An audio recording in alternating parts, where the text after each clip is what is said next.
ভাই দম সিনেমা নিয়েও কিছু প্রশ্ন আছে। দম সিনেমা কি নাটকের মতো হয়েছে? আফরান নিশো কেমন অভিনয় করছে? ভালো হয়েছে তো? চঞ্চল চৌধুরী কেমন অভিনয় করলো? পূজা চেরি আর আফরান নিশোর কেমিস্ট্রি কেমন ছিল? ভাই দম সিনেমা কি দেখতে যাওয়া উচিত? হ্যাঁ, কালার গ্রেডিং তো ভালো হয়েছে, কিন্তু বিজিএম কেমন হয়েছে? কে অভিনয় করলো সেটা না দেখে আপনারা যারা শুধুমাত্র গল্পের জন্য, শুধুমাত্র সিনেমার জন্য সিনেমাকে ভালোবাসেন, তাদের জন্য আজকের ভিডিওটা। আমি মরতাছি না। প্রিন্স এবং রাক্ষস সিনেমার পর এইবার আমি দেখতে গিয়েছিলাম আফরান নিশোর দম। ভাই দেখে এলাম দম সিনেমা, দম নিতে কষ্ট হইতেছে। মনে করেন আপনার কোনো দোষ নাই, তারপরেও আপনারে বন্দি করা হয়েছে। আশেপাশে অনেক মানুষ আছে, কিন্তু আপনাকে বাঁচানোর মতো কেউ নাই। আপনি পালাইবেন সেই উপায়টাও নাই। আর আপনি বাঁচবেন নাকি মরবেন সেটা নির্ভর করতেছে অন্য কারো উপরে। এই মুহূর্তে আপনার তাইলে কেমন লাগতো? আজকে আমরা ডিকোড করব দম। তো চলেন দম নেওয়া শুরু করা যাক। শুরুতে একটু ক্যারেক্টারগুলো সম্পর্কে বলি। আমি শাহজাহান ইসলাম নূর। আফরান নিশোর চরিত্রের নাম ছিল শাহজাহান ইসলাম নূর। উনি ছিল এই সিনেমার প্রাণ। উনি একজন এনজিও কর্মকর্তা থাকেন এবং তার বাসার টিনের চাল ফুটা হয়ে বৃষ্টির পানি পড়ে। ওনার ওয়াইফ গোসল করবে, এই জন্য বাসায় কোনো টিউবওয়েল থাকে না।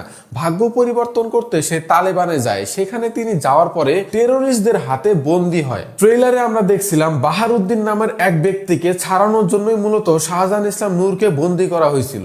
মুসলমান কা বাচ্চা। শাহজাহান ইসলাম নূর এই বন্দী দশা থেকে পালানোর জন্য অনেক চেষ্টা করে। প্রত্যেকটা মুহূর্ত ছিল শ্বাসরুদ্ধকর। এখান থেকে মুক্তি পাওয়ার দুইটা উপায় ছিল। এক, তাদের লিডার বাহারউদ্দিনকে 7 দিনের মধ্যে ছেড়ে দিতে হবে। 2, অনেক টাকা দিতে হবে। টাকা সংগ্রহ করার চেষ্টা, তাদের লিডারকে ছাড়ানোর চেষ্টা, ভাই এই চেষ্টাগুলো দেখলে আপনার চোখে পানি চলে আসতে পারে। এই চেষ্টাগুলো সফল হইলো কিনা, আফরান নিশো কিভাবে বেঁচে ফিরলো সেটা জানতে হইলে দম সিনেমাটা দেখতে হবে। কষ্টের সিন, খুশির সিন, ব্যথা লাগার সিনগুলা আফরান নিশো এতটাই ন্যাচারাল ভাবে তুলে ধরছে যে দেখা মনেই হইতেছিল না যে সে অভিনয় করতেছে। একদম রিয়েল, বাস্তব মনে হইতেছিল।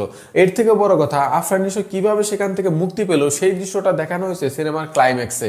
এবং এই ক্লাইম্যাক্সটা থেকে আমি 1 সেকেন্ডের জন্য চোখটা সরাইতে পারতেছিলাম না। আরেকটা মেন ক্যারেক্টার পূজা চেরি। আসলে সিনেমাতে ওনার খুব বেশি কিছু করার ছিল না। একজন গায়ের বধূ যেমন হয় উনি ঠিক তেমনই অভিনয় করছে। আর আফরান নিশোর সাথে পূজা চেরির যে কেমিস্ট্রিটা, এটা ভালোভাবেই ফুটে উঠছে। তাদের যে জুটিটা, এটা ভাল লাগছে আমার কাছে। এরপর চঞ্চল চৌধুরীকে একটা ইম্পর্টেন্ট রোলে দেখা গেছে। সিনেমার মধ্যে ওনার চরিত্রের নাম থাকে সুজিত এবং ট্রেলার দেখলে বোঝা যায় যে চঞ্চল চৌধুরীর ক্যারেক্টারটা অনেকটা ক্যাসালের হয়। যদিও ক্যাসালের হয়, সিনেমা দেখতে দেখতে একটা পর্যায়ে গিয়ে ওনার কথাবার্তা শুনে ভাই আপনি ইমোশনাল হয়ে যাবেন। শুধু তাই না, পুরো সিনেমা দেখতে দেখতে অনেকবার আপনি ইমোশনাল হবেন। ইমোশনাল হইতে হইতে আপনার দম যখন আটকে যাবে, তখন আসবে জাহিদ হাসান আপনার দমটা ঠিক করার জন্য। তবে এখানে একটা নেগেটিভ পয়েন্ট আছে যে জাহিদ হাসান কিন্তু অনেক বড় একটা সরকারি অফিসের কর্মকর্তা থাকে এবং বড় মাপের একটা কাজ করে এই সিনেমার মধ্যে। বলতেছি না, স্পয়লার হয়ে যাবে। তো তার ক্যারেক্টারটা অনেক কম, অনেক শর্ট টাইম দেখানো হয়েছে। তার ক্যারেক্টারটা আরেকটু স্ক্রিন টাইম পাওয়ার যোগ্যতা ছিল। কাজ করতে যে আমার কাছে মনে হয়নি যে আমি ফিল্মের কাজ করতে গেছি আর কি। মনে হচ্ছে যেন নাটকেরই কোনো কাজ, বিরাট একটা ওয়াইড লেন্স। নাটক বইলা ওনার ক্যাসাল করার কারণ আছে, কারণ এই সিনেমাতে ওনাকে খুব বেশিক্ষণ দেখা যায় নাই। উনি আফরান নিশোর মায়ের চরিত্র অভিনয় করছেন এবং ইমোশনাল দৃশ্যগুলোতে বেশ ভালোই অভিনয় করতে পারছেন। তো ন্যাচারাল লাগছে অনেক। এত দুর্দান্ত ক্যামেরার কাজ, কালারের কাজ, এডিটিং এর কাজ, কত সুন্দর একটা ফিল্ম উপহার দিছে। এরপরও যদি ভাই আপনার কাছে নাটক ফিল হয়, তাহলে আপনি যা হিরো আলমের সিনেমা দেখেন। একটু বিদেশি অভিনেতাদের কথা বলি। তালেবান টেরোরিস্ট চরিত্রে অভিনয় করা প্রত্যেকটা মানুষের অভিনয় ছিল চোখে পড়ার মতো। আমার কাছে এই লোকটার অভিনয় বেশি ভালো লাগছে। এবং আরো ছোট চরিত্রে আরো অনেকে অভিনয় করছে এবং প্রত্যেকটা ক্যারেক্টার গল্পের সাথে খাপ খায় গেছে। মানে কোনো কিছু অতিরিক্ত ছিল না। আর ব্যক্তিগত ভাবে ভাই আমার এই মেয়েটার যে চরিত্রটা ছিল না, এটা আমার কাছে অনেক ভালো লাগছে, অনেক ইমোশনাল হয়ে গেছিলাম। সিনেমার ভিজুয়ালের কথা যদি বলি, ফার্স্ট লুক এবং ট্রেইলারের মতোই দুর্দান্ত ছিল। বড় পর্দায় এই সিনগুলা দেখতে অনেক ভালো লাগতেছিল। আর সবচেয়ে বড় কথা যে কালার গ্রেডিং কইরা ভাই এই সিনগুলাকে আরো প্রাণবন্ত করে তুলছে। এইবার চলেন সাউন্ড ডিজাইন নিয়ে কথা বলা যায়। সাউন্ড ডিজাইন ছিল একদম মাখন। অ্যারাবিক এবং তালেবানের একটা মিক্স টাইপের বিজিএম ব্যবহার করা হয়েছে এবং এখানে কিন্তু একটা বাংলা পুরাতন গানও ব্যবহার করা হয়েছে। সিনেমার যেই পয়েন্টে গানগুলো ব্যবহার করা হয়েছে একদম অ্যাকুরেট ছিল, কারণ ওই টাইমে ওই দৃশ্যগুলোর ইমোশনের সাথে গানগুলো অনেক কানেক্ট হইতেছিল।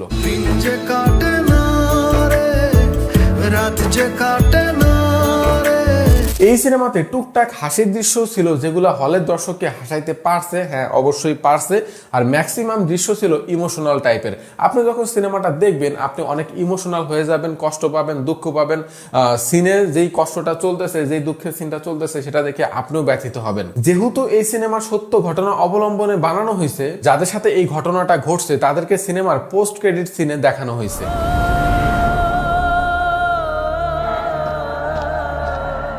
এখন যদি আপনারা আমাকে এক কথায় বলতে বলেন যে ভাই দম সিনেমাটা কেমন হয়েছে, তাহলে বলবো ভাই দুর্দান্ত হয়েছে। বাংলাদেশে সার্ভাইভাল সিনেমা এর আগে বানানো হয় নাই, সেই হিসাবে এই সিনেমাটা একটা দেখার মতো সিনেমা হয়েছে। আমি মেইনলি সাকিবের সিনেমা বেশি দেখি, কিন্তু অন্যান্য সবার সিনেমাই দেখি, তো আমার কাছে ভাই পার্সোনালি ভালো লাগছে। হলে যান, সিনেমা দেখেন, বাংলা সিনেমা এগিয়ে যাক। ভিডিওটা ভালো লাগলে সাবস্ক্রাইব করে দিন।